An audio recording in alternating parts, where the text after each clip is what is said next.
আজকে আমি ইতিহাসের মেজর সেকেন্ড পেপারে অর্থাৎ সুলতানি যুগের 2 নম্বরের লাস্ট মিনিট সাজেশন দিয়ে দিলাম। এর আগে আমি দেখবে তোমাদেরকে ইতিহাসের প্রত্যেকটা পেপারে সাজেশন আপলোড করে দিয়েছি, তাই এখন 2 নম্বরের সাজেশনটা নিয়ে এলাম। তোমাদের কি আছে, 2 নম্বরের 10টা লিখতে হয়, 15টা থাকে 10 লিখতে হয়, তো 10 দুগুণে 20।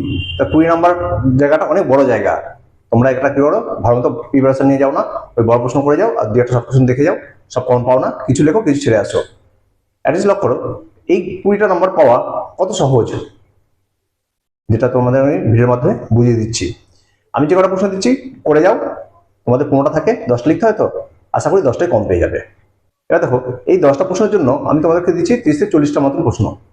এই 30-40টা প্রশ্ন করাটা খুব কঠিন ব্যাপার নয়।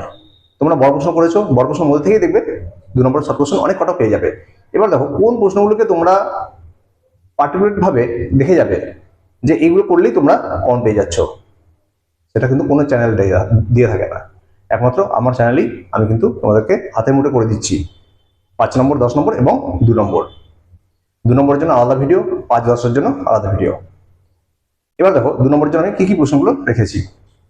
তোমরা যারা এখনো চ্যানেলটি সাবস্ক্রাইব করোনি অবশ্যই সাবস্ক্রাইব করে রাখো। দেখবে তোমরা আমি এইভাবে প্রত্যেকটা পেপারের প্রত্যেকটা সেমিস্টারে মেজর মাইনরের প্রথম দিকে যেমন সাজেশন দিয়ে দিই, তেমনি লাস্ট মিনিট সাজেশন দিই, প্লাস 2 নম্বরের সাজেশন দেওয়ার চেষ্টা করছি। ঠিক আছে, এবার দেখো আমি যে প্রশ্নগুলো দিয়েছি একটু নোট করো, কোন কোন প্রশ্ন দিয়েছি, কোনো প্রশ্ন একদম ছাড়বে না। ভেরি ইম্পর্টেন্ট প্রশ্নগুলো কিন্তু আমি প্রত্যেকটা অধ্যায় থেকে অর্থাৎ পুরো সুলতানি যুগ থেকে কিন্তু আমি বেছে বেছে তুলেছি, যে এই কটা প্রশ্ন কিন্তু তোমাদের জন্য এবারে ইম্পর্টেন্ট। 30-40টা প্রশ্ন কিন্তু কোন ব্যাপারই নয়, তোমরা কিন্তু একদিনেই তৈরি করে নিতে পারো। দেখো তাহলে একদিনে তোমাদের 20 নম্বর পকেট করে দিচ্ছি কোন প্রশ্নগুলোকে। প্রথম প্রশ্ন দেখবে, কোন সুলতানকে সমসাময়িক লেখকরা লাখো বক্স বলতেন? কি দিলাম, কোন সুলতানকে সমসাময়িক লেখকরা লাখো বক্স বলতেন এবং কেন বলতেন? ঠিক আছে, ভালো মতো করে যাবে যে কি লাখো বক্স কাকে এবং কেন বলা হতো। নেক্সট প্রশ্ন, বন্দেগানি চাহলগানি বলতে কি বোঝো? কি প্রশ্ন দিয়েছি, বন্দেগানি চাহলগানি বলতে কি বোঝো? আর একটা দেখতে পারো, তুর্কানি চেহলগানি বা চাহলগানি। তুর্কানি চাহলগানি বলতে কি বোঝো? ভালো দেখে যাবে। তারপর দিয়েছি দেখো, দেওয়ান ই কোহি নামক প্রশাসনিক বিভাগকে কে গঠন করেছিলেন? কি দিলাম, দেওয়ান ই কোহি নামক প্রশাসনিক বিভাগ কে গঠন করেছিলেন? এই বিভাগের প্রধান উদ্দেশ্য কি ছিল? ঠিক আছে, ভালো মতো করবে। নেক্সট প্রশ্ন দেখো, জিজিয়া কি? কি দিলাম, জিজিয়া কি? তারপরে উলেমা বলতে কি বোঝো? কি দিয়েছি, উলেমা বলতে কি বোঝো? তারপরে দেওয়ান ই বারিদ, কি দিলাম, দেওয়ান ই বারিদ নামে কারা পরিচিত ছিলেন? আচ্ছা, প্রশ্নটা আবার শোনো, দেওয়ান ই বারিদ নামে কারা পরিচিত ছিলেন? তারপর প্রশ্ন, সিলসিলা বলতে কি বোঝো? কি দিলাম, সিলসিলা বলতে কি বোঝো? নেক্সট প্রশ্ন দেখবে, তালিকোটার যুদ্ধ কবে কাদের মধ্যে হয়েছিল? কি দিলাম, তালিকোটার যুদ্ধ কবে ও কাদের মধ্যে হয়েছিল? নেক্সট দেখবে, ইলতুৎমিশ কিভাবে সম্ভাব্য মঙ্গল আক্রমণের হাত থেকে ভারতকে রক্ষা করেছিলেন? কি দিলাম, ইলতুৎমিশ কিভাবে সম্ভাব্য মঙ্গল আক্রমণের হাত থেকে ভারতকে রক্ষা করেছিলেন? নেক্সট প্রশ্ন দেখবে, মোহাম্মদ বিন তুগলকের রাজত্বের যে কোনো দুটি বিদ্রোহের নাম লেখো। কি দিলাম, মোহাম্মদ বিন তুগলকের রাজত্বের যে কোনো দুটি বিদ্রোহের নাম লেখো। তারপর প্রশ্ন, সিজদা ও পাইবস বলতে কি বোঝো? কি দিয়েছি, সিজদা ও পাইবস বলতে কি বোঝো? তারপরে ইলিয়াস শাহী আমলে নির্মিত বাংলা দুটি স্থাপত্যকর্মের নাম লেখো।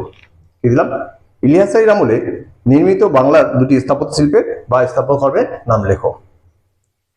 নেক্সট প্রশ্ন, গুণরাজ খান উপাধিটি কে কেন লাভ করেছিলেন? কি দিলাম, গুণরাজ খান উপাধিটি কে কেন লাভ করেছিলেন? মধ্যযুগে ভারতের যে কোনো দুজন ভক্তি সাধকের নাম এবং সুফি সাধকের নাম। কি দিলাম, মধ্যযুগে ভারতের যে কোনো দুজন ভক্তি সাধক এবং সুফি সাধকের নাম লেখো। তারপরে সুলতানি যুগের একমাত্র মহিলা শাসকের নাম কি? কি দিয়েছি, সুলতানি যুগের একমাত্র মহিলা শাসকের নাম কি? এর সাথে লেজু প্রশ্ন দেখবে যে তার বিরুদ্ধে ষড়যন্ত্রকারী কারা ছিলেন?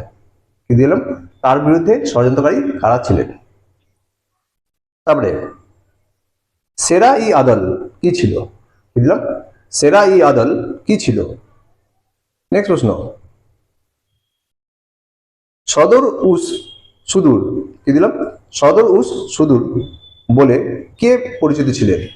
কি দিয়েছি শোনো, সদর উস সুদূর বলে কে পরিচিত ছিলেন। নেক্সট প্রশ্ন, দিল্লির সুলতানদের আরোপিত যে কোনো 4টি করের নাম লেখো। কি দিয়েছি, দিল্লির সুলতানদের আরোপিত যে কোনো 4টি করের নাম লেখো। তারপরে আলাই দরওয়াজার গুরুত্ব লেখো। কি দিয়েছি, আলাই দরওয়াজার গুরুত্ব লেখো। তারপর প্রশ্ন, আমির খসরুর দুটি রচনার নাম লেখো। কি দিয়েছি, আমির খসরুর লেখা দুটি রচনার নাম লেখো।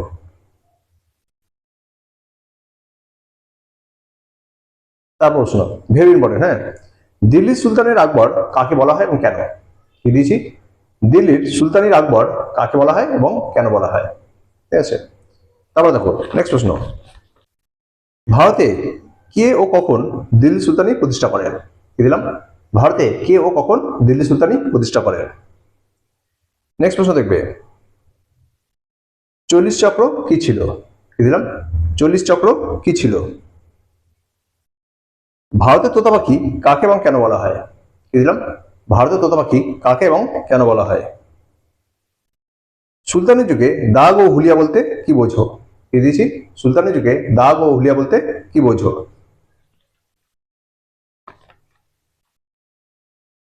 নেক্সট প্রশ্ন দেখো, কে কবে বাংলায় হুসেন শাহী বংশের প্রতিষ্ঠা করেন? কি দিলাম, কে কবে বাংলায় হুসেন শাহী বংশের প্রতিষ্ঠা করেন। ঠিক আছে, তাহলে কি আছে, 11 প্রশ্ন আমি তোমাদেরকে হাতের মুঠোয় করে দিলাম। 11 প্রশ্ন তোমরা ভালো ভাবে প্রিপারেশন নাও, দেখবে আশা করি এর মধ্যে তোমাদের পরীক্ষা 15টা থাকে, 10টা লিখতে হয়, 10টা কম পেয়ে যাবে। আর তোমরা এরপরে কমেন্ট আমাকে জানাবে যে তোমাদের এরপরে কোন বিষয়ে সাজেশন দরকার আছে, মেজর, মাইনর এবং 2 নম্বরের। আমি চেষ্টা করব তোমাদেরকে সেই বিষয়ে সাজেশন আপলোড করার। আর তোমরা চ্যানেলটা অবশ্যই সাবস্ক্রাইব করে রাখবে, দেখবে তোমাদের এরপর আমি 5th সেমিস্টারের প্রথমের দিকেই তোমাদের সাজেশন হাতের মুঠোয় করে দেওয়ার চেষ্টা করব, যার সাহায্যে তোমরা প্রথম থেকে প্রিপারেশনটা নিতে পারবে। এরকম স্টামাক প্রশ্ন দিয়ে থাকবো এবং 2 নম্বর সাজেশনও দেবো। আর ভিডিওটা অবশ্যই কি বন্ধুদেরকে শেয়ার করে দেবে, কারণ 2 নম্বর সাজেশন কিন্তু কেউ এরকম হাতের মুঠোয় করে দেয় না, তাই তোমাদের বন্ধুদেরকেও এই ভিডিওটা শেয়ার করে দিও, যেন তারাও এরকম 2 নম্বর সাজেশনটা হাতের মুঠোয় করে যেতে পারে এবং পরীক্ষায় 20 নম্বরটা একদম পুরো পকেট করে নিতে পারে। দেখো